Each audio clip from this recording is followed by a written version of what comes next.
tweeted warning Iran that the United States has identified 52 Iranian sites and, quote, will be hit very fast and very hard if Iran retaliates. What's your reaction to that? Well, it's probably a good statement by the president. I mean, I think the administration understands that there's a serious risk of consequences here. I think they understand that it's unlikely that the Iranian regime is going to now come hand in hand to the negotiating table and say, okay, you killed our number 2 guy, let's talk, we're ready to surrender. Right. They're not going to do that. Right. So he's trying to establish a warning again that they better not attack. It's probably not going to work.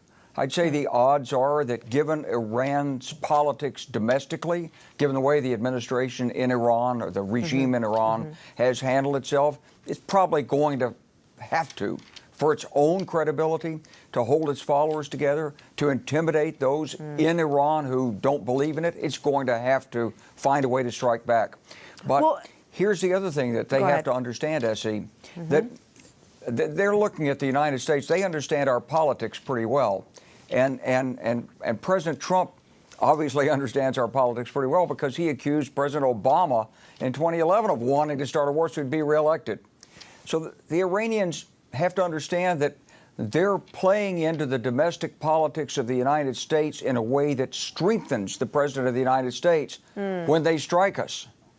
There'll be lots of criticism of him that's partisan. But the fact is that Americans rally around the leadership when Americans are in danger. That's just natural. Well, this could deter Iran. Okay. The odds are against it, but there is that's a factor that has to be considered. So I want to make sure that we're not overreacting or underreacting. That's important to me. So I don't want to needlessly scare people, but I also don't want to underestimate the geopolitical consequences of all of this. So I look to you, the expert. You tell me. People are talking about this setting off a World War III. How likely is that? Put this in context for us.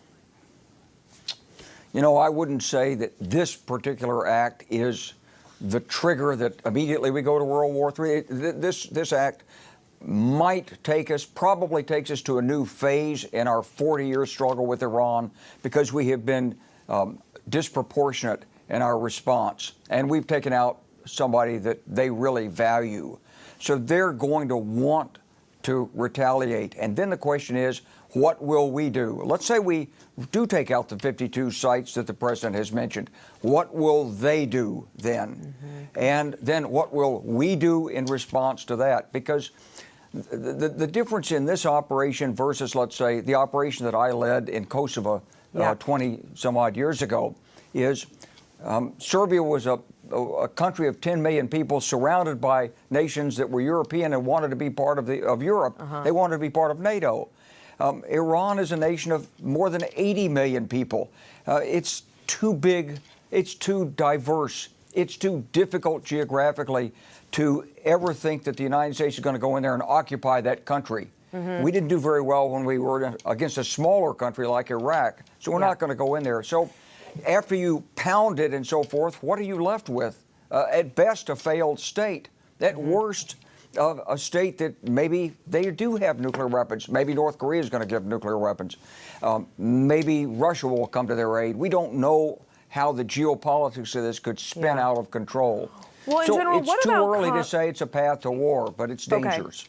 What about Congress? Republicans rightly demanded that Obama seek congressional approval before airstrikes in Syria. Republicans were equally right in their outrage over Obama's extrajudicial killings and secret drone program. Should Congress have been consulted in this case, or is this different? Well, I think that you don't want to, and I know there's been a lot. Foreign policy is a partisan issue, and it's become increasingly partisan over the last 30 years. But here's the nonpartisan view. The President of the United States needs the power to respond.